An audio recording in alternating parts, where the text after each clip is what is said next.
네, 안녕하세요. 이번 시간에는 치매가족 돌봄에 대한 내용을 다루도록 하겠습니다. 치매안심센터에서 근무하시는 여러분들께서는 누구보다도 치매가족을 많이 만나는 그런 분들이실 것입니다. 이런 치매가족분들을 만날 때 과연 그들에게 어떻게 접근해야 되고 또 어떤 대화를 나누어야 되고 어떻게 관계를 시작해야 될까, 또 이 가족들의 어떤 여러 가지 고민들을 어떻게 접근해야 될지에 대해서 많은 고민들을 하고 계실 것이라고 생각합니다. 그래서 이번 시간에는 그런 치매 환자 가족들과 어떻게 관계를 맺고 어떤 의사소통을 우리가 나눌 수 있을 것이며 그들의 고민을 우리가 상담할 때 어떤 기법으로 어떤 원칙을 가지고 접근해야 될지, 또 어떤 내용에 대해서 우리가 상담해주고 또 생활을 바꾸어 줄 수 있는 그런 접근을 할 수 있을지에 대해서 다루어 보도록 하겠습니다. 이번 시간에 다룰 내용들을 관계 형성 부분에서 다룰 것이고요. 그리고 의사소통 기법을 이해하고 치매 환자 가족과 의사소통을 방해하는 요인을 혹시 우리가 스스로 치매 환자 가족들과 의사소통할 때 어떤 그런 관계를 형성하는 것을 오히려 저해하는 그런 기법을 우리가 쓰고 있지 않은지 확인해보고 그런 법들을 우리가 이제 고쳐나가는 그런 개선법에 대해서 다루도록 하겠습니다. 먼저 치매 환자와의 가족 형성에 대해서 이야기를 하고자 하는데요. 치매 환자분들의 어떤 가족분들을 만나실 때는 대표적 우리가 그들과의 첫 번째 만남에서 관계가 시작된다기보다는 이미 가족들을 만나기 전에 나의 마음가짐에서부터 관계는 시작된다고 말씀드릴 수 있습니다. 나 자신이 치매 환자 가족들에 대해서 가지고 있는 생각은 어떤 생각들인지, 그리고 치매 환자와 그들의 경험에 대해서 어떤 긍정적인 마인드를 가지고 있는지, 아니면 우리가 부정적인 경험들을 가지고 있는지가 지금 현재 우리가 만나는 치매 환자 가족들과의 만남에 많은 영향을 미치게 됩니다. 그래서 나 자신이 가지고 있는 과거의 경험 중에서 혹시 부정적인 어떤 경험들이 좀 누적되어 있지 않은지, 이런 것들을 생각해 볼 필요가 있고요. 우리 자신이 가지고 있는 치매에 대한 생각들, 그리고 가족에 대한 생각들, 이런 생각들을 정리하는 시간을 가지시는 것도 무엇보다도 중요하다고 생각합니다.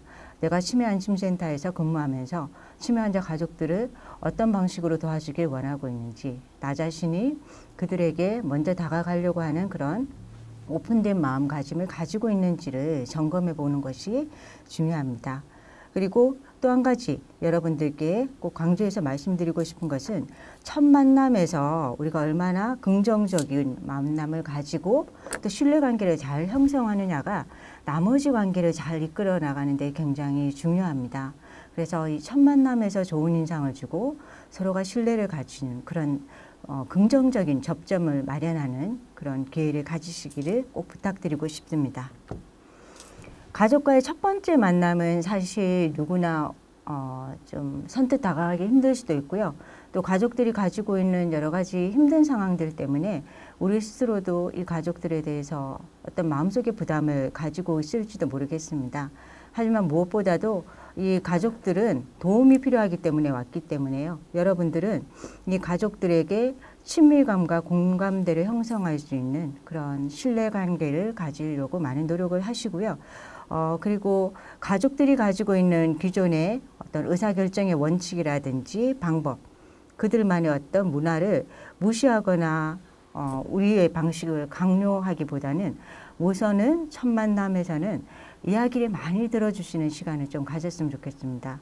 그리고 또 한 가지 중요한 부분은 치매 환자 가족들이 어떤 어려움을 나누실 때는 가족 간에 이렇게 숨기고 싶은 이야기들이 드러날 수도 있습니다. 그래서 그런 가족 간에 여러 가지 힘든 경험들을 나누실 때 그런 이야기들이 꼭 비밀로 비춰질 것이라는 것과 이 상담을 하고 있는 이 직원분과 가족 간에만 나누어지는 이야기다. 그래서 비밀이 지켜진다라는 것을 반드시 가족에게 알려드리고 신뢰감을 쌓는 것이 중요합니다. 그리고 이제 이 가족과의 만남이 결국은 사람과 사람과의 만남이기 때문에 여러분들이 가족에게 얼마나 관심을 기울이고 있는지, 가족들이 가지고 있는 치매 환자를 돌보는 데 있어서의 어떤 어려움에 대해서 관심을 가지고 도와주려는 마음을 가지고 있는지를 나타내는 것이 무엇보다 중요합니다. 그렇다면 그런 반응들을 어떻게 나타낼 수 있을까요? 우리가 이렇게 말로 하는 것 같은 언어적인 반응도 있을 수 있지만 비언어적인 반응도 있을 수가 있습니다. 가족들을 만났을 때 친절한 말들을 쓰시고 도움을 주겠다고 얘기하지만 그 직원의 표정이 무표정하거나 지쳐 있거나 혹시 빨리 끝내고 싶다라는 것이 은연중에 표정이나 어떤 태도에서 나타난다면 가족분들은 금방 그런 것들을 눈치채실 겁니다. 때로는 우리가 가족들과 대화를 나눌 때 언어적인 반응보다도 오히려 비언어적인 태도에 있어서 그 사람에 대한 여러 가지 첫인상이나 관계에 대한 신뢰성이 결정될 수 있기 때문에 여러분들께서는 나의 비언어적인 어떤 제스처나 태도들이 가족들에게 거리감을 주고 있지 않은지, 어색함을 주고 있지 않은지 이런 것들을 꼭 체크해 보시기 바랍니다. 그래서 언어적인 반응과 비언어적인 반응이 일치하지 않는 그런 몸짓이나 표정을 내가 은연중에 짓고 있지 않은지 꼭 점검해 보시고요. 그리고 가족의 감정과 생각을 공감해 주고 들어주는 것만으로도 첫 만남은 성공적이라고 말씀드릴 수가 있습니다. 첫 만남부터 이 가족들의 문제를 해결해 주고 뭔가 솔루션을 제시해야 된다는 어떤 강박관념을 가지시기보다는 가족들이 어떤 어려움을 겪고 있는지 무엇 때문에 치매안심센터에 오셨는지를 들어주시고 편안하게 공감해 주시고 긍정적인 태도로 받아들여 주시는 것만으로도 첫 만남이 성공적일 수 있기 때문에 관계를 형성하는 것에 집중하시는 것을 강조드리고 싶습니다. 그리고 가족들은 첫 만남에서는 어색하시기 때문에 자신들이 가지고 있는 여러 가지 문제점이라든지 속내를 드러내기를 꺼려하실 수도 있습니다. 그래서 무엇보다도 편안한 환경 그리고 그런 문제를 얘기할 수 있는 그런 환경을 마련하셔서 가족들의 솔직한 생각이나 감정을 말로 표현하는 것을 돕고요. 그리고 이전에 가족분들이 치매 환자를 돌보실 때나 아니면 치매 환자를 위한 의료적인 결정을 하실 때 바람직하지 못한 어떤 방법들을 적용했다거나 아니면 정확하지 않은 정보에 따라서 치매 환자를 돌보시거나 어떤 선택을 내리셨을 수도 있습니다. 하지만 그런 선택에 대해서 우리가 부정적으로 첫 만남에서부터 반응하시기보다는 어떤 그런 방법들을 통해서 환자를 돌보았는지 경청하시고 그런 부분들 중에서 꼭 고쳐야 되거나 가족들에게 좀 수정이 필요한 부분들은 잘 기억을 해 두셨다가 두 번째, 세 번째 만남에서 좀 신뢰관계를 맺은 후에 어떻게 대처해야 되는지 어떤 방법으로 수정이 필요한지에 대해서 점차적으로 접근하는 그런 방법을 좀 해결 방법으로 제시하시길 바랍니다. 그리고 가족들을 무시하거나 지적하거나 잘못을 지적하는 말투 이런 말투들은 가족들은 굉장히 자신이 환자를 돌보고 있는 방식이라든지 환자를 이끌어 나갔던 그런 방식들에 대해서 누군가가 이 방법은 잘못되었다 아니면 이렇게 바꾸었으면 좋겠다라는 것들을 첫 만남에서 듣기를 원하지는 않는 경우가 많으시기 때문에 바로 그러한 지적하거나 가족들을 무시하는 말투는 사용하지 않게끔 내가 또 은연중에 정보를 제공하는 입장에서 혹시 그런 태도를 가지고 있지 않은지 주의하셔서 가족들과 관계를 맺기 바랍니다.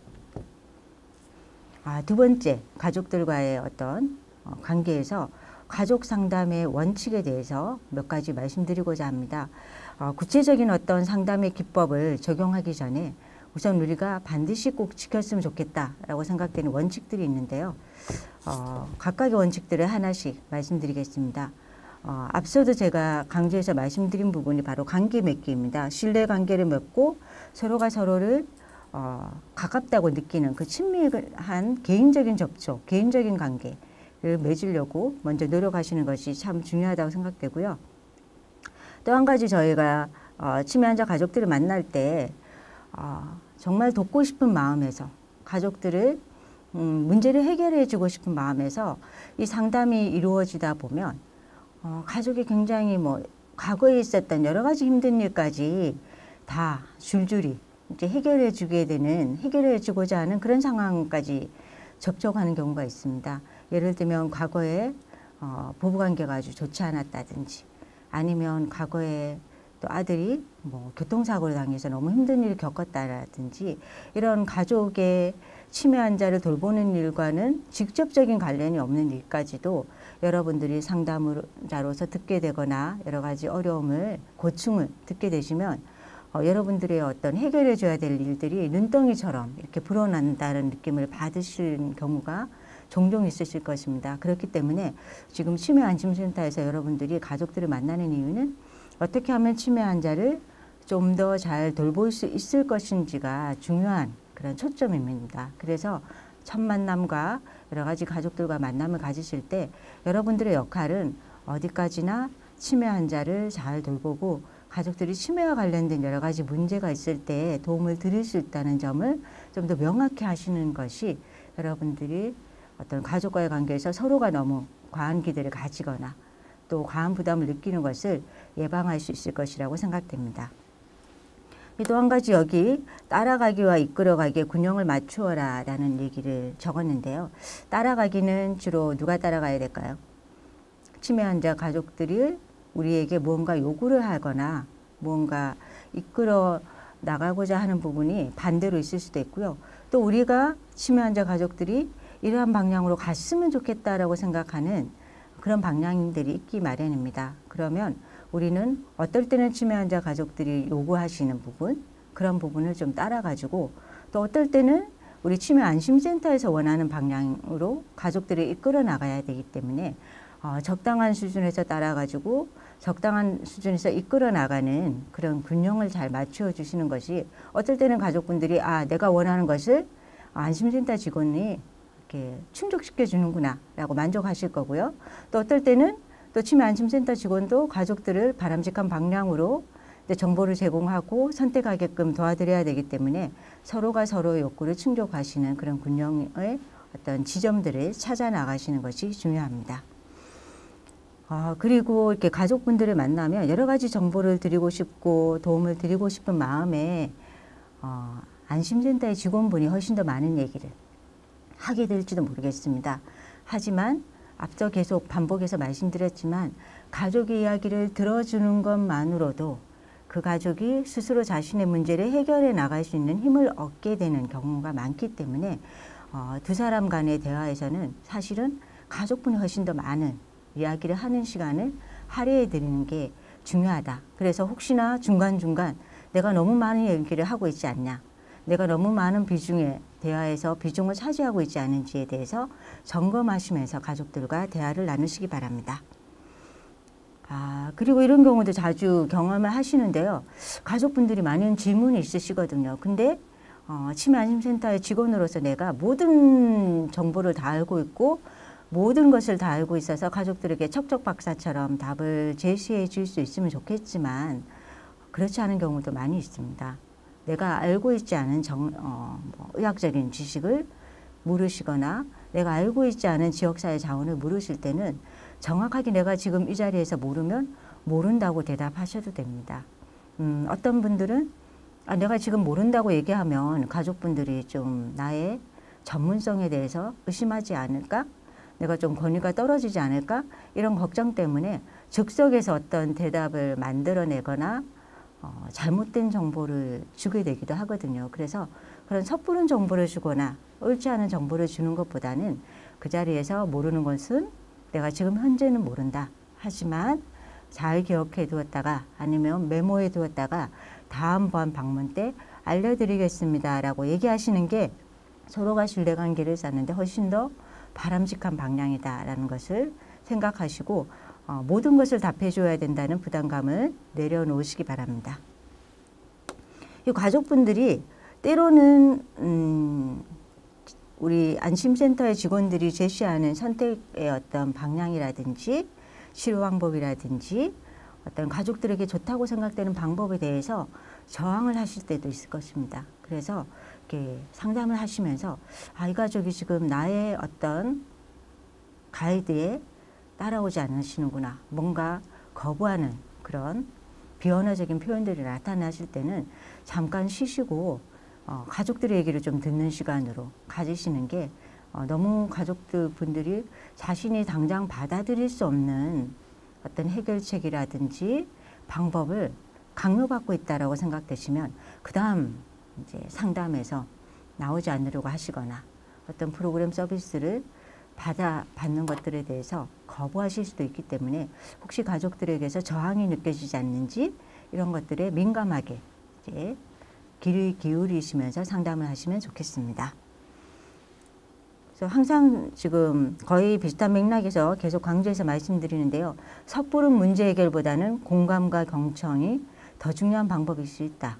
더 가족들에게는 당장에 필요한 그런 위안과 위로가 될 수 있기 때문에 당장 이 가족들의 문제를 내가 빨리 해결해 줘야 된다라는 그런 급한 마음을 가지시지 마시고 먼저 가족들의 문제와 여러 가지 요구사항들, 필요들에 대해서 충분히 경청하시는 시간을 가지시기 바랍니다.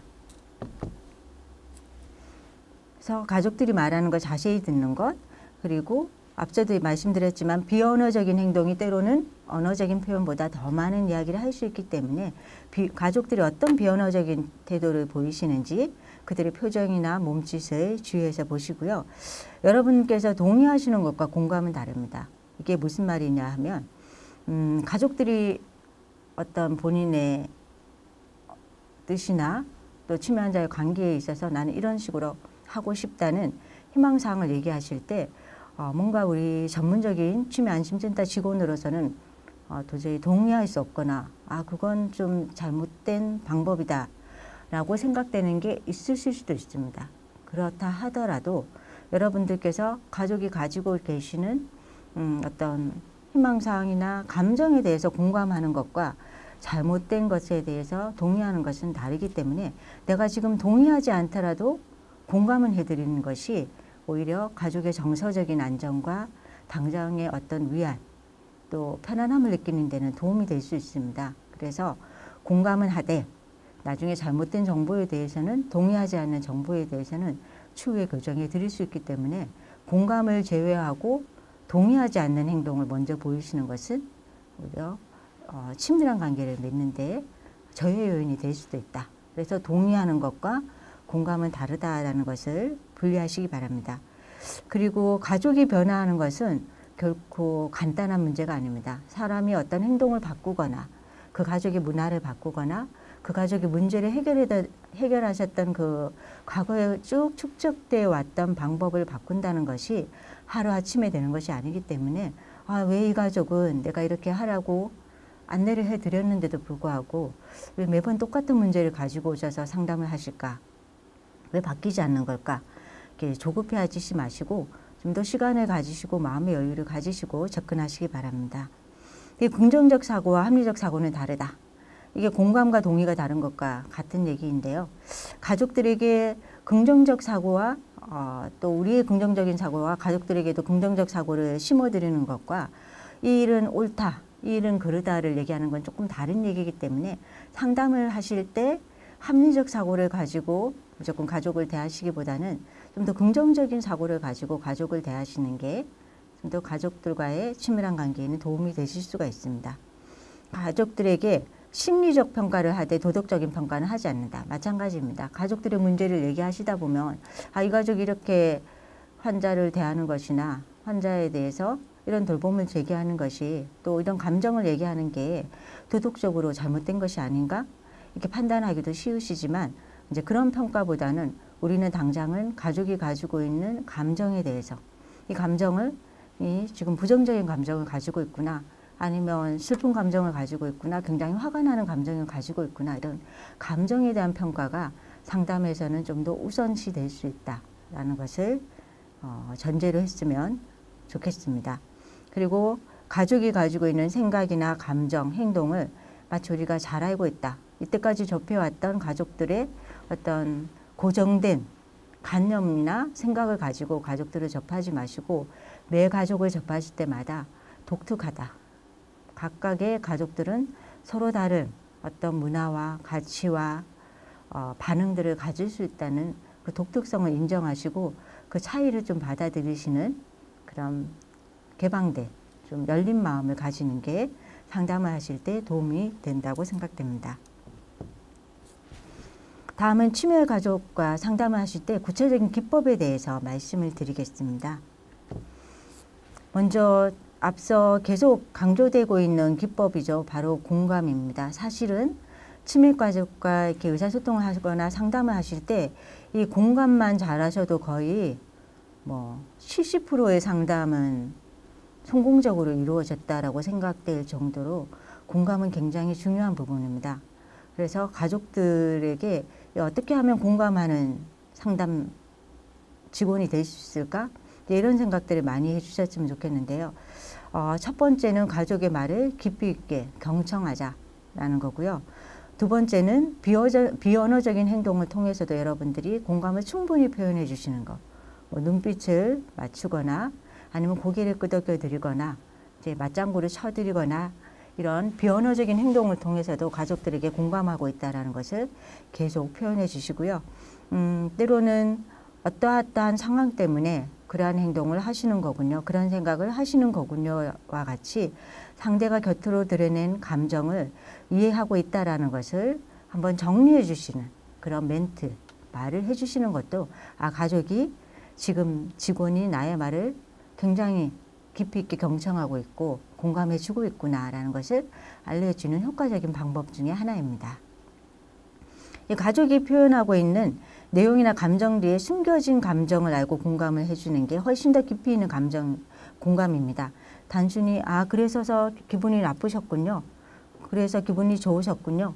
이런 식의 어떤 피상적인 맞장구나 공감이 아니라 상대방의 감정을 한 번 더 다른 언어로 정리해서 이러이러한 일 때문에 굉장히 짜증이 많이 나셨던 것이군요. 라든지 남편분의 그런 반응 때문에 마음이 굉장히 서운하셨군요. 라고 가족이 채 생각하지 못했던 자신의 감정을 상담자가 한 번 더 정리해 줄 때 이 가족은 상담자가 굉장히 내 생각의 깊은 속마음까지도 파악하고 있구나. 이해하고 있구나. 그리고 그때 내가 가졌던 감정이 바로 그 감정이었구나라고 정리가 될 때 굉장히 그 상황이 정리가 되는 이제 그런 감정들을 느끼시게 됩니다. 그래서 좀 더 피상적인 공감이 아닌 깊이 있는 공감을 하기 위해서 우리가 좀 더 훈련하고 반복하고 연습하는 그런 시간들이 필요하겠습니다. 그래서 깊이 있는 그런 공감을 위해서는 먼저 가족이 경험했었던 그 상황에 대해서 한번 정리해 주시는 시간을 가지시고요. 정리를 한 다음에 그러한 상황 때문에 마음이 많이 아프셨겠군요. 많이 서운하셨겠군요. 그런 부분이 힘이 드셨군요. 기분이 좋으시군요. 이런 것들을 정리해주는 앞서의 상황을 정리하고 그 당시에 가졌던 가족들의 감정을 또 한번 표현해 주시는 방식이 가장 흔히 많이 쓰이는 공감의 방법입니다. 사례를 가지고 말씀드리면요. 치매로 진단받은 시아버지를 돌보는 며느리가 자신의 어려움을 털어놓고 있습니다. 우리 가족 중에서 저만 아버님한테 신경 쓰는 느낌이에요. 저희 남편은 맨날 집에 오면 바로 방으로 들어가고 아버님 얼굴 한 번 안 봅니다. 저만 돌보는 사람인가요? 저도 쉬고 싶고 외출도 하고 싶은데 말이에요. 라고 여러분들께 어려움을 털어놓습니다. 이때 며느리의 표면적인 감정을 어떻게 이해해 드려야 될까요? 적절히 주의를 기울이고 상대방의 말을 듣지 않으면 그냥 건성의 어떤 반응을 보이시고 그때 그러셨군요. 이런 식의 건성의 어떤 반응을 보이면 자신의 생각이나 감정을 굉장히 솔직하게 털어놓았다고 생각하는데 상대방은 굉장히 건성으로 들었구나. 그래서 이렇게 실망하는 그런 경우가 있을 수 있습니다. 그래서 심층적인 공감, 우리가 할 수 없더라도 표면적으로라도 상대방의 감정을 정확하게 읽어내는 것을 훈련하고 노력하시고 경청해서 표현하시기 바랍니다. 예를 들어 남편은 신경 쓰지 마세요. 이럴 때 남편한테 화내시면 본인만 손해예요. 본인한테만 더 안 좋으니 참으세요 같은 말은 어떤 공감이라기보다는 오히려 상대방에게 조언을 하고 어떤 충고를 해주는 상황이 되기 때문에 공감의 상황이 되지 않습니다. 이럴 경우에는 오히려 상대방은 마음의 문을 닫아버리고 다음부터는 내 속마음을 얘기하지 않아야 되겠다. 이렇게 거리를 둘 수 있습니다. 그렇다면 어떻게 공감할 수 있을까요? 아버님을 돌보는데 남편분과 함께하면 더욱 힘이 날 것 같은데 라고 한번 그 속마음을 정리해 드리는 거죠. 그리고 남편분이 도와주지 않아서 많이 서운하시군요 라고 그 감정까지 그 상황을 다시 한번 정리해주면 이런 공감하는 대답을 듣고 나서 자신의 상황을 털어놓았던 며느리는 누군가가 나를 이해하려고 노력하고 있다라는 것들을 받아들이게 되고요. 자칫 상대방에게 내가 조언을 구한 것도 아닌데 섣부른 조언을 받았다는 그런 느낌을 가지지 않게 되고 자신의 감정 자체를 이해해 주는 것만으로도 가족에게 도움이 될 수가 있습니다. 관심을 나타내는 게 굉장히 가족에게 필요하다라고 말씀드렸는데요. 뭐 눈맞춤이나 또 추임새, 또 맞장구 같은 그런 것들이 도움이 된다고 말씀드렸고요. 가족의 표면적인 모습보다는 내면의 어려움을 이해하고 부드러운 말투, 미소로 계속 대화를 이어나간다면 가족들이 훨씬 더 마음을 열고 편안하게 자신의 어려움을 이야기할 수 있을 것입니다. 예를 들어 85세 치매 여성 노인을 돌보는 딸이 치매 안심센터를 방문해서 상담을 받고 있습니다. 가족은 어르신의 상태가 어떠했는지를 이야기하고 앞으로 받아야 될 서비스에 대해서 직원과 대화를 나누고 싶어 합니다. 이때 직원의 말 한마디, 표정, 태도는 단순히 언어가 아니더라도 뭐 어떤 하나의 긴 문장이 아니더라도 하나의 메시지로 전달될 수 있습니다. 이야기를 나누는 동안 직원이 좀 속으로 빨리 끝내고 싶은데 왜 이렇게 본론으로 안 들어가고 얘기가 길어지시지? 시간이 없는데 이 얘기 다 듣다가는 다른 가족들과의 상담을 못 하겠는데? 이런 생각들을 하면서 이야기를 듣게 되면 은연중에 표정이나 태도, 목소리 등의 그런 조급함이 나타나게 됩니다.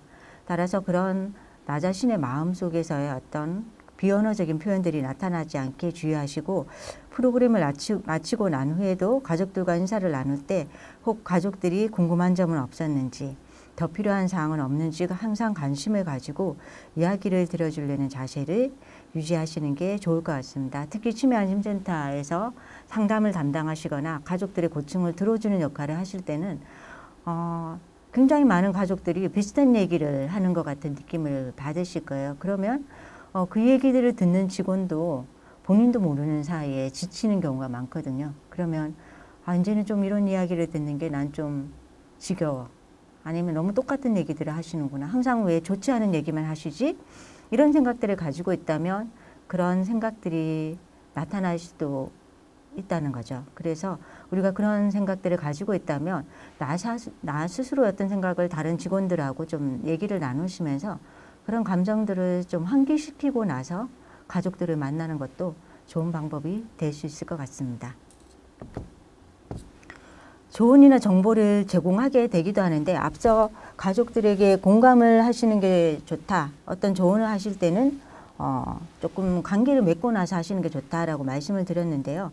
물론 우리가 관계만 맺을 수는 없겠죠. 그래서 관계를 맺고 신뢰를 쌓고 나서는 그 가족들에게 꼭 필요한 조언이나 정보를 제공해야 되는 것도 당연히 중요한 역할입니다. 하지만 질병이나 증상에 대한 제처 방법만을 알려주거나 가족이 기존에 행하던 방법을 무시하고 무조건 다른 방법을 하는 게 좋다. 이렇게 일방향적인 권유는 하지 않도록 주의하셔야 됩니다. 그리고 치매 가족들이 잘못 알고 있는 방법에 대해서 충분한 이해나 설명의 과정 없이 그 방법은 좋지 않습니다. 다음부터는 바꾸도록 하세요라고 하시면 당장 이해하기 힘든 방법들에 대해서는 가족들이 그 자리에서는 듣고 받아들이는 것처럼 보이지만 실제 생활에서는 받아들이지 않으시는 경우가 많습니다. 그래서 왜 바꿔야 하는지 어떤 근거가 있는 건지 충분히 설명하시고 또 자료를 제공하시고 가족들에게 가이드를 해주시는 것이 무엇보다 중요한 방법입니다. 그리고 필요로 하시는 정보를 알려드리고 나서 내가 이렇게 알려줬으니 받아들이세요라기보다는 여러 가지 방법들이 있지만 또 저희들이 제공한 방법 중에서 이 방법이 가장 좋다라고 생각하지만 누구보다도 이 결정에 있어서 중요한 사람은 바로 가족과 치매 환자다. 그래서 이 결정에 대해서 가족분들은 어떤 결정을 내리고 싶은지에 대해서 반드시 물어보고 동의를 얻는 과정을 거치셔야 합니다. 그렇게 되면 그 자리에서 가족이 스스로 결정한 사항에 대해서는 굉장히 잘 자신의 실생활에서 받아들이고 또 변화를 일으키려는 노력을 하게 되기 쉽기 때문에 최대한 가족들에게 정보를 제공하시더라도 스스로 그 정보 중에서 선택했다라는 어떤 자기주도적인 느낌을 가질 수 있게끔 정보를 제공하는 것이 좋겠습니다. 사례를 들여다보면요. 치매이신 아버지를 돌보는 아들이 아버지가 자꾸 집 밖으로 나가려 해서 방문을 걸어 잠그고 나는 외출한다라고 얘기를 합니다. 이런 얘기를 들으면 저희들은 어떻습니까? 어떻게 치매 걸리신 아버지의 인권을 무시하고 이렇게 방에 가두는 옛날식의 방법으로 할 수 있냐. 이거는 학대다. 이렇게 생각할 수가 있겠죠. 하지만 감금했으므로 이건 잘못된 거다. 이렇게 비난해 버리면 어떻게 될까요? 당장 이 가족은 기분이 상하게 되거나 또 다음부터는 또 방문을 중단하시거나 거리를 두게 되실 수 있기 때문에 이렇게 치매 환자가 자꾸 밖으로 나가려고 하는 것은 일단 배해라는 증상이다 라는 것을 먼저 설명을 해드리고, 이런 배해라는 증상은 어떤 양상으로 나타날 수 있고 왜 치매 환자에게는 배해가 나타나는지 이런 것들을 충분히 먼저 설명하는 것이 필요합니다. 그래서 치매 환자의 행동에 대한 이해를 이렇게 가족들에게 심어드리고, 그 다음에 인식표라든지 신원을 등록하는 시스템 같은 지원 정보를 알려드리고, 또 이런 배해라는 증상을 좀 줄이기 위해서는 방에 혼자 계시게 하기보다는 자꾸 바깥에서 같이 산책을 하거나, 또 외출할 때 혹시 아버님이나 가족을, 치매 환자를 모시고 나갈 수 있는 잠깐 그런 방법이 있다면 같이 모시고 나가서 배회하고자 하는 욕구를 채워드리는 것도 한 가지 방법이 될 수가 있다. 이런 자세한 정보를 알려드리는, 그러니까 중립적인 감정을 가지시고 알려드리는 게 부정적인 감정으로 가이드를 해주거나 조언을 해주시는 것보다 훨씬 더 효과적일 수가 있습니다. 그래서 아버님의 배해 증상으로 신경이 많이 쓰이셨겠네요. 그러니까 일종의 공감이죠. 그렇게 공감을 하시고, 그러한 증상을 배해라고 하고 치매 노인들에게 흔히 나타날 수 있는 증상입니다. 그래서 본인이 어디 있는지 찾아가야 할 길을 잘 모른 채 무언가를 찾거나 해결하기 위해서 이런 행동을 할 수 있다라는 거 알려드리고요. 배해는 주의하여 관찰하지 않으면 배해를 할 때 가족분들이 하실 수 있는 역할을 좀 알려드리고자 합니다. 그래서 배해를 하시는 분들은 실종 가능성도 있기 때문에 실종 치매 노인 지원 사업도 같이 알려드리겠습니다. 이렇게 차근차근 단계별로 정보를 제공하시는 것이 좋겠습니다.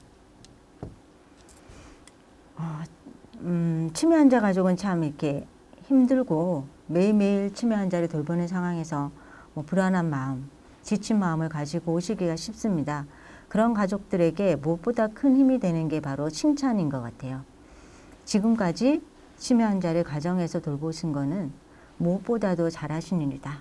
그런 칭찬의 한마디를 듣고 싶은데 대부분의 상담을 받아보면 이거는 잘못됐고 저거는 이렇게 하시면 좋고 이게 필요하고 이런 얘기들을 정보를 많이 주게 되거든요. 근데 어떻게 보면 가족들은 내가 지금 잘하고 있다. 앞으로도 이렇게 잘했으면 좋겠다. 이렇게 누군가가 힘을 북돋아주는 말을 듣고 싶은 경우가 더 많으실지도 모르겠습니다. 그래서 치매 환자 가족들을 만나시면 긍정적인 부분을 많이 들여다봐 주시고요. 그분들이 하신 행동에 대해서 이때까지 해오신 어떤 헌신과 가족을 위해서 해오신 부분들에 대해서 좀 칭찬을 많이 해주셨으면 좋겠어요. 그래서 긍정적인 부분에 대해서 칭찬해 주시고 덧붙여서 정보를 드리고 조언을 드리고 하시면 아마 훨씬 더 힘을 내서 가족분들이 치매 환자를 돌보시고 또 본인의 생활도 돌보는 그런 시너지 효과가 있을 것 같습니다. 그래서 절망적인 상황에서 직원은 필요한 도움을 제공할 것이고, 이 치매 안심센터의 직원은 언제나 이 자리에 있다. 그래서 언제든지 찾아오셔라. 이렇게 힘을 드리고 희망을 드리고요. 또 치매 안심센터에는 여러 가지 자료집이 있는데 그 중에서 다른 이 상황들을 잘 이겨나간 가족들의 성공 사례 수기집이 많이 있습니다. 그래서 그런 수기집을 가족들에게 제공하면서 비슷한 상황에 있던 가족이었는데 이렇게 성공적으로 잘 이겨내셨습니다. 그렇기 때문에 지금 저와 상담을 하고 있는 가족분도 이런 상황에서 잘 이겨내실 거라고 생각됩니다. 그래서 다음에 이 수기집에 가족분의 이야기가 실렸으면 좋겠습니다. 라고 얘기하면서 다른 성공 사례를 제공하시면 누구보다도 다른 치매 환자 가족이 겪었던 이야기는 이 가족들에게 가장 절실하게 와닿는 이야기가 될 수 있습니다. 그래서 그런 성공 사례를 이야기하시면서 희망을 북돋아 주는 것도 좋은 방법이 될 것 같습니다. 초기 치매 대상자를 돌보던 딸이 치매 진단을 받고 이제 인지 프로그램 받고 있는 어머니가 자꾸 하지 않으려고 하니까 이제 표정이 어두워졌습니다. 그래서 직원이 딸에게 다가가 힘든 일이 있으세요? 무슨 문제가 있으세요? 라고 여쭤보니 어머니 상태가 나아지지도 않고 금방 저렇게 짜증만 내시는데 이 서비스를 받는 게 도움이 될지 모르겠다라고 이제 심경을 토로합니다. 이렇게 지치고 힘들어하고 이제 안심센터에 왔는데도 뭔가 당장 이렇게 프로그램을 받고 있는데도 효과가 눈에 보이는 효과가 금방은 잘 안 나타나니까 또 가족들이 또 뭔가 뭘 해줘야 되지? 여기 왔는데도 왜 우리 어머니는 힘들어하시지? 이제 이런 감정을 가지시는 거죠. 그래서 어머님을 돌보시느라 고생이 많으셨죠. 여기도 마찬가지로 공감이 제일 먼저 들어갔죠. 그리고 지금까지 잘해 오셨습니다. 또 칭찬이 들어갔죠. 그리고 인지 프로그램과 같은 서비스는 당장은 효과가 나타나지 않더라도 꾸준히 포기하지 않고 참여하시면 어르신께서 인지 기능이나 일상생활을 유지하는 데 도움이 됩니다. 앞으로도 지금처럼 정성을 다해 돌보시고 인지 프로그램을 계속 받게끔 모시고 오시면 어르신의 건강에 도움이 많이 될 것입니다. 저희도 최선을 다해 돌보겠습니다. 라고 접근하시면서 정서적으로 지친 마음을 좀 추스려 드리고 힘을 내실 수 있게 도와드리는 것이 이런 사례에 있어서 힘을 북돋아 드린 그런 좋은 사례가 될 수 있겠습니다. 자, 그렇다면 치매 환자 가족과 의사소통이 항상 좀 잘 이루어지면 좋겠는데 그렇지 않은 그런 방해 요인이 되는 요소들도 있을 수가 있습니다. 예를 들면 판단하기. 자, 이게 판단하기 쉽다고 앞서도 몇 번 말씀드렸죠. 이 가족은 이렇게 해서 잘못한 것 같아. 저 가족은 저렇게 해서 잘못된 방법을 쓰고 있는 것 같아 라고 이제 저희들의 어떤 전문가로서 입장에서는 금방금방 그런 판단들이 나오기가 쉽습니다. 하지만 말씀드린 것처럼 판단보다는 가족들은 긍정적인 칭찬과 공감을 원하고 있다라는 것을 항상 명심하시고 가족이 솔직하게 말한 사실에 대해서 비난과 판단을 한다면 효과적인 상담이 이루어지지 않는다.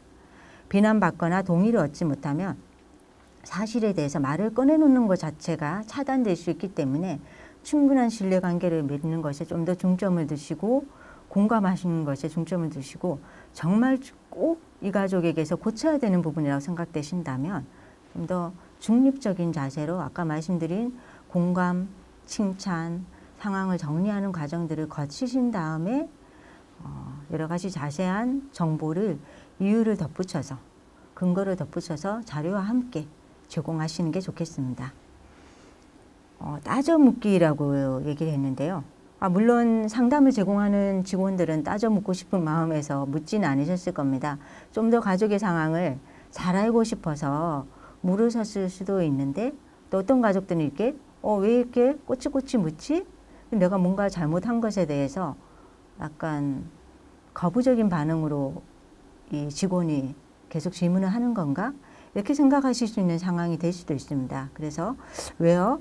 왜 그런 행동을 하셨죠? 왜 치매 환자에게 그렇게 접근하셨죠? 그렇게 하면 오히려 저 문제행동이나 정신행동 이상이 더 심해지실 수도 있는데 왜 그렇게 하셨죠? 라고 묻는다면 가족들은 꼬치꼬치 물어서 오히려 신문받는다는 그런 느낌을 가질 수도 있습니다. 그래서 말하는 바에 대해서 하나하나 묻기보다는 경청하고 공감하시고 서서히 조금씩 가족의 대화를 이끌어내시는 방향으로 접근하시는 게 너무 다이렉트리 직설적인 질문을 하시는 것보다 더 도움이 되실 수도 있습니다. 최소화하기도 저희가 쉽게 많이 사용할 수 있는 방법 중에 하나인데 효과가 없는 오히려 가족들이 거부하는 그런 방법일 수 있는데요. 그건 별일 아니에요. 그런 일로 걱정하실 필요가 없어요. 이렇게 그 문제가 아무 일도 아닌 것처럼 사실은 그 가족이 아무 일도 아닐 수가 있지만 가족에게는 큰 걱정일 수 있다는 것을 우리가 무시하거나 너무 그 문제를 최소화하게 되면 가족들이 상투적인 걱정을 해주는구나, 상투적인 대답을 하는구나 라고 생각하십니다. 그래서 가족들에게 희망을 주는 건 좋지만 상투적인 최소화를 하지 않게끔 내가 희망을 주고 있는 것인가 아니면 이 문제를 굉장히 작은 문제로 최소화하고 있지는 않은지 점검하시면서 저희가 답변을 하는 것이 필요하겠습니다. 끼어들기는요. 담당 직원이 가족이 자신의 생각을 표현하거나 말하는 중간에 예를 들면 공감을 너무 일찍 해버리거나 감정을 너무 일찍 정리해 주거나 또 질문을 하기 위해서 끼어드는 또 이렇게 조금 빨리빨리 대답을 얻고 싶어서 끼어들기가 쉽습니다. 그래서 혹시 내가 은연중에 끼어들기 습관이 있지 않은지 한번 자신의 의사소통 방법을 돌아보시고 가족들의 생각이나 감정을 차단하는 그런 끼어들기를 하지 않게끔 우리가 유의하시기 바랍니다. 판단하기의 사례인데요. 치매 노인을 돌보는 며느리가 직원에게 요즘 같은 세상에 이렇게 저처럼 열심히 아버님을 돌보는 사람을 보는 것이 힘든 일 아니에요? 다들 시설에 보내는데 나처럼 하는 사람이 요즘 세상에 있나요? 근데 주변에서는 고맙다는 말을 한마디도 안 하시네요. 라고 말을 하자 직원이 에이, 가족분들이 그렇게 생각하실 리가 있나요? 치매 어르신을 10년 이상 돌보는 가족이 얼마나 많은데요. 그렇게 하시는 분들이 정말 많아요. 이렇게 하면 지금 두 가지 상황이 벌어지게 되는 거죠. 하나는 뭐죠? 이 가족분들이 그렇게 생각하실 리가 없다라고 공감이 안 된 거죠. 공감이 안 된 상황에서 또 이 며느님은 본인이 굉장히 잘하고 있고 열심히 했다라고 인정받고 싶은데 어떤 이 치매 환자와 상담하고 있는 이 직원분은 10년 이상 돌보는 가정도 많은데 뭐 잘 돌보실 거다 긍정적인 뭐 말을 해드리고 싶어서 한 거지만 이 며느님의 입장에서는 자신의 노력이 평가절하되는 이제 그런 감정을 가지실 수 있는 상황이 벌어지게 되는 것입니다. 그래서 이런 상황에서는 정서적인 피로와 가족관계 내에서의 어떤 고립을 하소연하고 있는 며느리님의 감정을 공감하는 게 아니고 자신의 기준대로 직원이 판단과 설득을 먼저 한 케이스가 되는 것입니다. 그러면 가족은 이전의 경우처럼 맞장구를 쳐주지 않을까 봐 방어적인 태도로 대화를 임할 수가 있습니다. 따라서 직원은 며느리의 어떤 이런 상황에 대해서 판단하기보다는 아버님을 돌보느라 힘드신데 아무도 알아주지 않으신 것 같아서 마음이 서운하신가 봐요 라고 공감하는 것이 훨씬 더 판단이나 설득보다는 우선되어야 되는 방법입니다.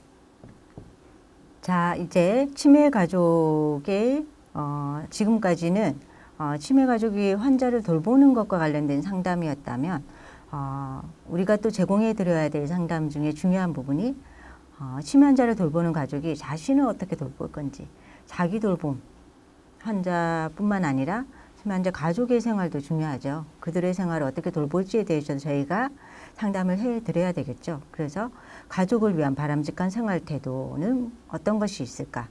그리고 스트레스 예방과 관리법, 생활시간 관리법에 대해서 다루도록 하겠습니다. 먼저 치매 환자 가족에게 기대되는 생활 태도는 어떤 것일까? 먼저 증상에 적응하는 게 필요합니다. 치매 증상은 어떤 것이 있고 그 증상들은 질병으로 인한 거기 때문에 우리가 자연스럽게 받아들이고 이해하려고 노력하는 게 무엇보다 중요하다. 그래서 가족들이 이 증상을 정확하게 알고 계셔야 그런 증상이 나타날 때 당황하지 않고 또 감정적인 어떤 반응을 하지 않고 받아들일 수가 있습니다. 그래서 정확한 지식을 가지자라는 걸 가족들에게 알려드리고 치매 가족 교실 등을 통해서 치매란 무엇인가에 대해서 정확하게 아는 것이 무엇보다도 우선되어야 된다는 것이죠. 그래서 남편이 기억력이 좋아질 거라고 생각하고 자꾸만 치매 환자, 이제 부인에게 기억력이 나쁜 것을 안 받아들이고 계속 이거 기억나? 이거 기억 안 나? 이렇게 물어보는 경우에 대해서 지금 치매가 있는 부인이 컴플레인 하는 겁니다. 그러면 환자는 어떻죠? 자꾸 이렇게 포기하지 않고 묻는 남편이 감사할 수도 있겠지만 부인의 입장에서는 난 정말 생각이 나지 않는데 자꾸 묻게 되면 부인도 굉장히 치매가 있는 부인도 대답할 수 없어서 곤란하고 자꾸만 포기하지 않고 부인에게 기억력을 확인하려고 하는 이 남편의 마음도 또 힘들겠죠. 그래서 왜 기억력이 나빠질 수밖에 없는지에 대해서 정확하게 가족분들이 이해하고 계시다면 그런 증상에 대해서 잘 받아들일 수 있는 그런 준비가 될 것이라고 생각됩니다. 그리고 가족의 역할이나 책임감이 변할 수밖에 없다라는 것도 받아들이시는 게 좋을 것 같습니다. 치매 환자 역할이 바뀌기 때문에 그 가족 내에서 치매 환자 역할이 바뀐 만큼 가족의 역할도 바뀌어야 된다라는 걸 받아들이자라는 거죠. 물론 가족이 역할 변화에 적응하는 데는 시간이 걸립니다. 특히 치매 환자가 가지고 있던 가족 내에서 가지고 있던 역할이 굉장히 크다라고 인식되면 될수록 가족들은 더 그 변화를 받아들이기 어려워하실 텐데요. 하지만 그 변화에 대해서는 우리가 어쩔 수 없는 부분들이기 때문에 수긍하고 받아들여야 된다는 거고요. 그래서 남편이 치매에 걸린 후에 나를 돌보아 주던 사람이 오히려 내가 돌보아 줘야 되는 사람이 되었다. 물론 그 당시에는 굉장히 힘든 상황이었고 받아들이기 힘드셨겠지만 이제는 나는 남편이 나에게 의지해야 된다는 것을 받아들이려고 노력하고 그 받아들임과 더불어서 훨씬 더 마음이 편해지고 또 그 상황을 어떻게 하면 이겨나갈 것인가 좀 더 준비하게 되었다라는 그런 부인의 이야기처럼 가족의 역할과 책임감 변화가 있을 수밖에 없다라는 것들을 가족에게 알려드리는 것이 도움이 됩니다.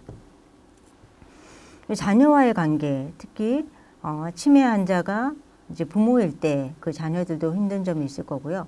또 할아버지 할머니께서 치매가 있으시면 이제 손자녀들과의 관계는 또 어떻게 할 것인가 여러 가지 이제 그런 부분들에 대해서 주변에서 시시하거나 그 관계를 차단시키거나 아니면 가족 내에서 이제 손자녀들이 할아버지 할머니를 좀 덜 만나게 한다든지 이런 관계가 단절되는 경우가 있습니다. 하지만 바람직하건대 좀 더 상호작용을 긍정적인 방향으로 늘려나갈 수 있게끔 노력해 보는 것도 필요하다고 생각됩니다. 특히 초기에 치매 환자가 진단을 받고 이런 치매 안심센터에서 상담을 받으러 오셨을 때는 가족 간의 관계를 단절시키고 치매 환자를 고립시키기보다는 조금씩 계속 바뀐 역할을 가지고 관계를 이어나가는 게 좋겠다.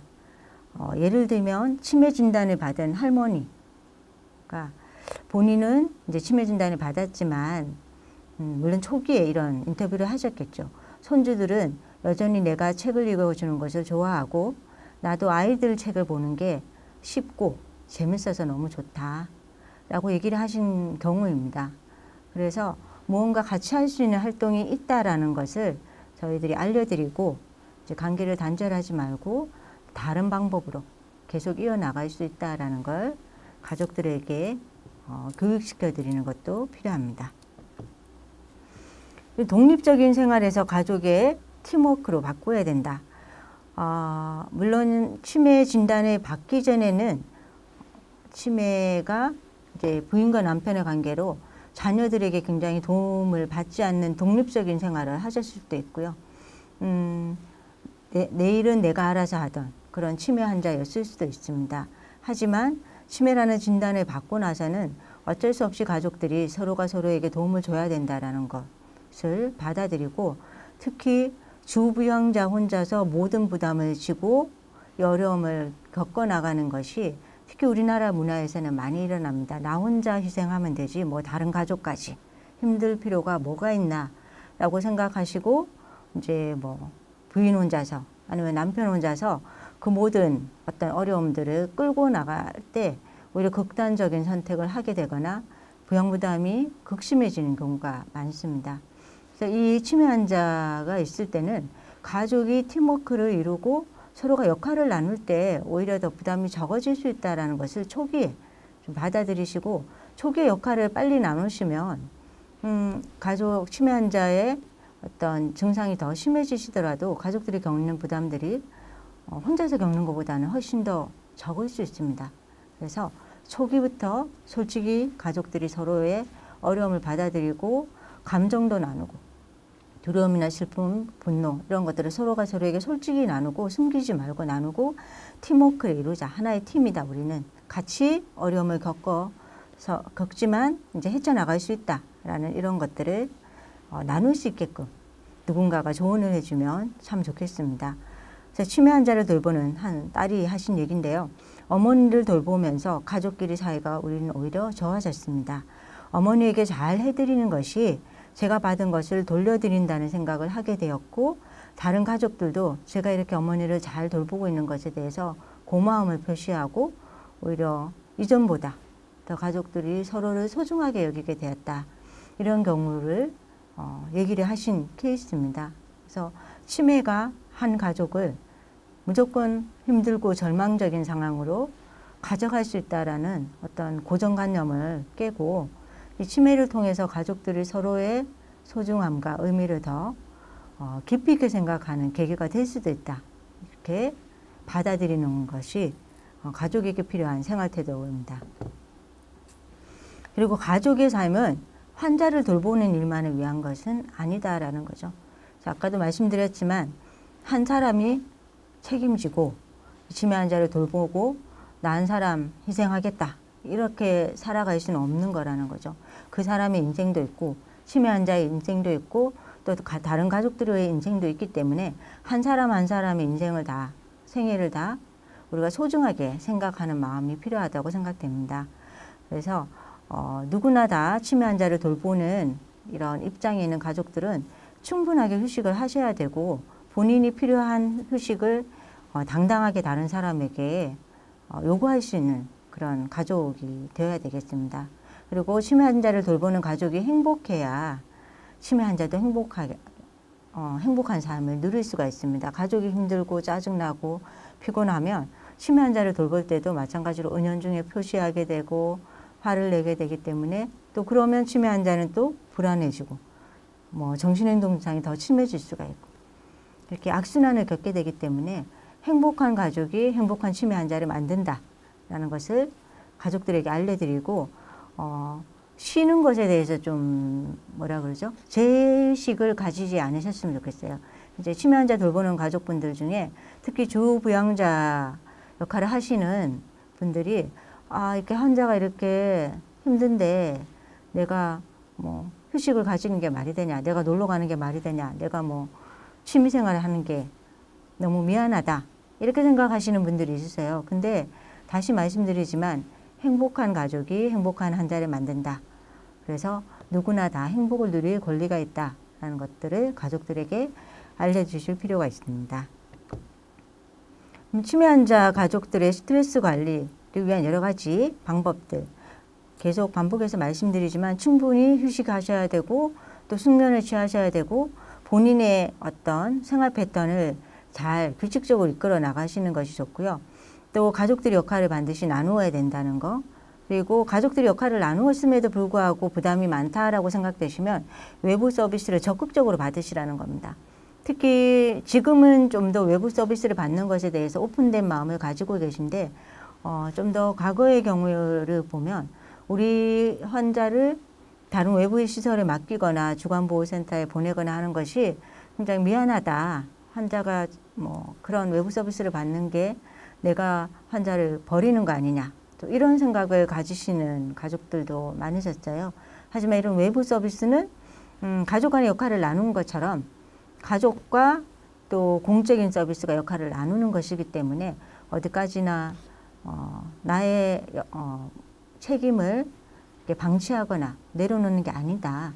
함께 팀워크를 이루는 거다. 이런 생각을 가지시게 이끌어 나가는 게 필요합니다. 그래서 환자를 돌보는 일에서 잠시라도 벗어나는 나만을 위한 시간을 가족분들이 가질 수 있게끔 같이 한번 치매 안심센터 직원이 이 치매 환자를 돌보는 가족이 이전에 하셨던 치매 활동인데 지금은 못하는 게 있는지 하고 싶은데 하지 못하고 계신 게 있는지 한번 체크해 드리고 그 일을 그럼 어떻게 하실 수 있을까 계획을 짜고 하실 수 있는 시간을 만들려면 어떻게 해야 될지를 함께 고민해 드리는 시간을 가지는 게 필요합니다. 이 사례에서는요, 치매 어르신이 밤마다 잠을 안 자고 TV를 보거나 거실에 앉아 있었다. 그래서 아무리 자려가게 하려고 해도 말을 듣지 않아서 실랑이를 벌이다가 이제 밤을 다 꼬박 지새우시는 거죠. 근데 요즘은 나는 그냥 거실에 앉아 있도록 내버려 둔다. 왜냐하면 거실에 앉아 계셔도 큰일 나지도 않고 뭐 환자가 그냥 앉아 계시는 거니까 그냥 내버려두고 그 시간에 나는 조금이라도 더 자려고 한다. 이렇게 얘기하시는 거죠. 그리고 이전에는 항상 치매 환자가 어지러 놓으면 내가 방을 다 치우려고 하거나 집안을 깨끗하게 하려고 했는데 이제는 그 시간에 좀 덜 치우더라도 나 자신을 위해서 쉬려고 한다. 이런 게 오히려 더 바람직한 태도일 수도 있다는 겁니다. 그래서 모든 걸 완벽하게 깨끗하게 뭐 아니면 치매 환자를 뭔가 내가 원하는 틀 안에서 관리하려고 하는 마음을 좀 내려놓으시고 휴식하고 편안하게 돌보시는 것을 알려드리는 게 가족에게 도움이 되는 방법입니다. 마음을 편하게 갖자. 마음을 편하게 갖지 않으면 이제 특히 이제 마음을 편하게 갖기 위해서는 신체적으로 피곤하지 않아야 된다는 거고 또 우울하게 되면 또 몸이 피곤하고 이런 악순환이 될 수 있기 때문에 마음을 편안하게 가시고 우울한 감정에서 벗어날 수 있는 방법을 찾아야 되는데 특히 치매 환자 가족분들 중에 특히 장기간 돌보신 분들 중에 우울증을 호소하시는 분들이 많으십니다. 그래서 우울증 약을 드시거나 수면제를 드시거나 이런 가족분들이 있는데 무엇보다도 그런 감정을 심각하게 느끼신다면 반드시 진단을 받고 치료를 받게끔 하시는 게 필요하고요.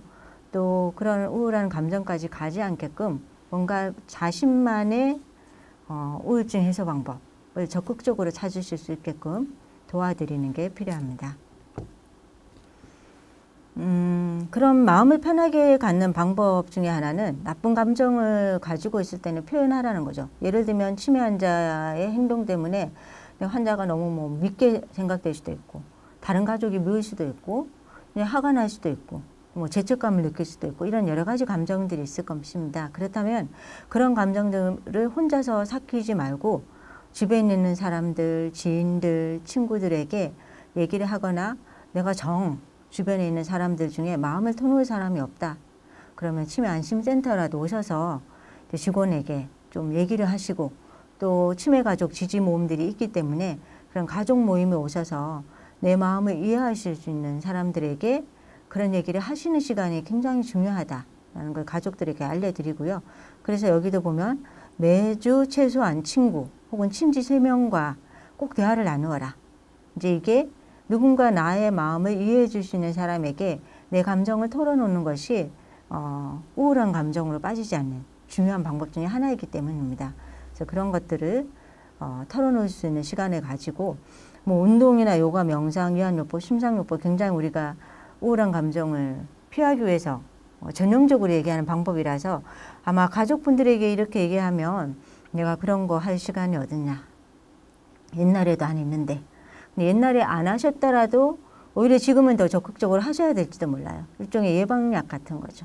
적극적으로 안 하셨던 방법이라도 하실 수 있게 하고 물론 또 치매 안심센터에서 이런 여러 가지 가족을 위한 프로그램 중에 이런 운동이라든지 유한요법, 심상요법이 들어가 있을 수도 있습니다. 그럼 적극적으로 참여하시도록 권장해 드리고요. 가족분들이 스스로 또 가정에서도 이런 방법을 자신이 할 수 있는, 실천할 수 있는 그런 것들을 좀 적극적으로 유도하는 것도 도움이 됩니다. 그리고 또 한 가지 저희가 이제 들여다 보아야 될 것 중에 하나가 가족의 기능이 중요합니다. 가족은 정서적으로 서로 도와주는 기능도 있고 상호 의사소통을 통해서 문제를 공유하는 기능도 있고 가족에게 중요한 일이 생겼을 때 함께 참여하는 기능, 고통을 분담하는 기능, 여러 가지 기능이 있습니다. 그러면 우리 지금 안심센터에 찾아온 이 가족은 이 가족 전체가 이러한 기능을 잘 수행하고 있는 가족인지 이제 점검을 해보고 이 부족한 부분을 어떻게 채워나갈 수 있을지 아니면 이 기능을 할 수 있음에도 불구하고 활용하지 않았다면 각각의 가족들을 통해서 이런 기능들이 충족될 수 있게끔 이제 권유해 드리는 것도 방법이 될 수 있습니다. 이 가족들이 또 문제를 이렇게 대처하는 유형에 대해서도 저희가 이해하고 적합한 방법을 안내해 드리는 게 필요한데요. 흔히 어떤 문제에 닥쳤을 때 문제지향적인 대처를 하는 가족이 있고 정서적인 대처를 하는 가족들이 있습니다. 문제지향 가족들은 직접적으로 문제를 대처하기 위해서 문제를 분석하고 정보를 얻고 주변의 도움을 요청하거나 이제 행동으로 옮기는 가족들이라면 이 정서적 지향을 하는 가족들의 경우에는 자기 비난, 무조건적인 희망, 감정을 표출한다든지 부정적인 행동을 보인다든지 이 문제를 좀 회피하려고 한다든지 이런 퇴행적으로 그 문제로부터 자기 자신이 좀 격리시켜버리는 이런 행동을 하는 가족들도 있을 수가 있습니다. 근데 아쉽게도 우리나라 가족들은 어떤 가족 내에 문제가 생기면 이 정서적인 대처를 하는 경우가 상당히 높다라고 합니다. 근데 이 정서적인 대처는 흔히 부정적인 결과를 가져오는 비효과적인 대처라고 합니다. 그래서 이런 정서적인 대처를 좀 더 문제 중심의 대처로 바꾸는 방법들을 가족에게 알려드리고 또 그 외의 대처 방법으로 사회적인 대처나 의미 중심의 대처 방법도 있습니다. 사회적인 대처는 우리 가족 내에서 이런 문제들이 나 혼자서 해결이 안 된다면 주변으로부터 도움을 받는 그런 대처 방법도 있고요. 이 사건이 치매 환자가 우리 가족에게 이제 생겼다는 것이 과연 우리 가족에게 우리의 인생에는 어떤 의미가 있는 건지 그 의미를 찾고 좀 더 긍정적인 방향으로 바라보려고 하는 그런 의미 중심의 대처도 있습니다. 그래서 정서적인 대처의 어떤 양상이 굉장히 강한 가족들을 만나시면 좀 더 문제 중심, 사회적인 대처, 의미 중심 대처를 하실 수 있게 도와드리는 것도 방법이 될 수 있습니다. 그리고 마지막으로 이제 치매 환자 가족들이 정말 24시간이 모자란다. 내가 쉴 시간이 없다. 내가 너무 바쁘다. 라고 생각하시는 경우가 많습니다. 당연히 누군가를 돌봐야 되는 입장에 있기 때문에 나 자신을 돌보는데 24시간을 쓰는 것도 힘든데 또 한 사람을 돌봐야 되기 때문에 시간이 부족할 수밖에 없겠죠. 그래서 굉장히 유명한 책 중에 한 책인데 책 제목이 36시간입니다. 왜냐하면 치매 환자 가족들은 24시간이 아니라 하루에 36시간을 사는 것 같이 정말 긴 시간이 필요한 삶을 살고 있다라고 표현한 그런 책이 있을 만큼 생활시간 관리가 굉장히 중요한데요. 지금 이 화면에 나타나는 표를 보시면 어떤 표냐 하면 가족들이 하루를 지내면서 꼭 하셔야 될 여러 가지 활동들이 있습니다. 잠을 자야 되고 직업 활동을 안 하시는 가족도 있겠지만 직장 생활을 하셔야 되는 분도 있을 거고 가사를 하셔야 되고 또 치매 환자를 도와줘야 되고 돌봐야 되고 자녀 양육을 해야 될 수도 있고 배우자와도 시간을 가져야 되고 자신을 위한 시간도 가져야 되고 사회 활동도 해야 되고 여러 가지 활동들이 우리 24시간에 이루는 활동들인데 과연 가족들이 각각의 활동을 하기 위해서 얼마만큼의 시간이 필요한지를 한번 적어보게 합니다. 예를 들면 나는 잠을 자는데 원래 7시간이 필요한 사람이다. 그리고 근데 나는 치매 환자를 또 돌보려고 하니 한 10시간은 필요한 것 같다. 하루 24시간을 필요한 시간이 각각의 활동을 할 때 필요한 시간을 적어보게 하시고 또 그렇다면 실제로는 얼마나 쓰고 있는지 예를 들면 수면이 7시간이 필요한데도 불구하고 나는 지금 현재는 5시간밖에 못 자고 있다. 치매 환자를 돌보는데 10시간이 필요한데 이 시간은 꼬박 내가 10시간을 쓰고 있다. 근데 배우자와는 시간을 못 가지고 자녀를 위해서도 3시간이 필요한데 나는 1시간밖에 못 가진다고 하는 것은 이 시간들이 다 마이너스 시간들이 되는 거죠. 그럼 이 시간을 어디서 가져와야 되는데 어떻게 가져올 수 있을까? 우리에게는 24시간밖에 없다라는 거죠. 그래서 이 33시간이 필요한데 24시간밖에 없기 때문에 이 9시간을 메이크업 할 수 있는 무언가를 찾아야 되겠죠. 그렇다면 배우자와의 시간은 다른 사람에게 부탁할 수는 없으니까 이 배우자의 시간은 내가 꼭 가져야 되겠다. 근데 자녀를 돌보는 시간은 예를 들면 주변의 친척에게 맡긴다든지 또 누군가를 불러서 도움을 받는다든지 해서 그 시간을 좀 줄일 수도 있을 거고 나 자신을 위한 시간도 어떻게든 나는 가져야 되겠다라고 생각하신다면 그 시간을 가지고 그러면 그 시간을 가져올 수 있으려면 어떻게 해야 될까요? 치매 환자를 돌보는 이 시간에서 내가 누군가의 도움을 받을 수밖에 없겠구나 라고 생각하신다면 어떤 도움을 받아야 되는지 이렇게 가족들이 본인의 하루 시간을 시간표를 작성해 보시고 필요한 시간과 실제 사용 시간을 비교해서 이 시간들을 어떻게 메이크업 할 것인가를 분석하는 시간들을 가지시는 게 굉장히 도움이 됩니다. 왜냐하면 그냥 이렇게 따로따로 분석하지 않고서는 가족분들은 항상 나는 치매 환자를 돌보는데 24시간을 다 써. 하루 종일 치매 환자와 같이 있어라고 생각을 하시거든요. 그러면 나머지 시간이 전혀 없는 것처럼 느껴지고 항상 시간이 부족하다. 그리고 어디에서 시간을 가져와야 될지, 누구의 도움을 받아야 될지를 정확하게 판단내리기가 굉장히 어렵습니다. 그래서 하루의 활동을 나열하고 필요한 시간과 실제 사용 시간을 비교해 보는 방법을 적용해 보시면 좋겠습니다. 이렇게 해서 이렇게 생활시간 계획을 다시 세우시면 좋은 점은 치매 환자 가족이 규칙적인 생활을 하실 수가 있고요.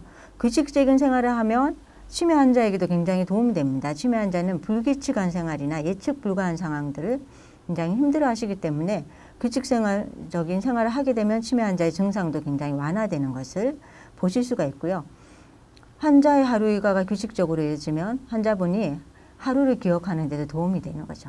그리고 가족분들 입장에서는 매번 치매 환자를 위해서 무언가 금방금방 닥치는 일을 해내기 위해서 힘을 쓰거나 의사결정을 매번 내려야 되는 것이 많이 줄어들게 됩니다. 왜냐하면 규칙적으로 생활들이 이루어지기 때문에 의사결정을 매번 내리지 않더라도 반복적으로 일어나는 일들은 조금 더 쉽게 해결할 수가 있습니다. 그래서 그런 도움이 되고요. 규칙적인 생활을 하게 되면 또 치매 환자의 야간 수면 조금 더 잘 주무실 수 있게 되고 배변 습관도 규칙적으로 하실 수 있게 되고요. 무엇보다도 또 활동에 필요한 시간들을 계획을 짜셨기 때문에 가족의 역할을 다른 사람에게 맡기기에도 도움이 됩니다. 그래서 가족이 가지고 있는 부양부담을 잘 파악하는 데 도움이 되고 어떤 활동에 대해서는 누구의 도움을 받아야 될지 그런 것들을 판단하는 데 도움이 되기 때문에 생활시간 계획표를 꼭 짜보고 분석해보라. 이렇게 가족들에게 함께 알려드리고 분석해보고 계획을 짜시고 역할을 나누는 걸 해보시는 게 치매 환자 가족들의 시간 관리에 무엇보다 좋은 방법이라고 생각됩니다. 지금까지 1시간에 걸쳐서 치매 환자 가족들의 상담, 원칙, 기법, 그리고 우리가 주의해야 될 어떤 방해 요인들, 그리고 치매 환자 가족들의 스트레스 관리법, 생활시간 관리법에 대해서 말씀드렸는데요. 저희가 이 강의를 마지막으로 이제 해서 치매 안심센터 종사자들을 대상으로 한 소양교육이 마무리가 되겠습니다. 긴 시간 동안 열심히 강의를 경청해 주신 여러분들께 다시 한번 감사를 드리면서 이 강의를 마치도록 하겠습니다. 감사합니다.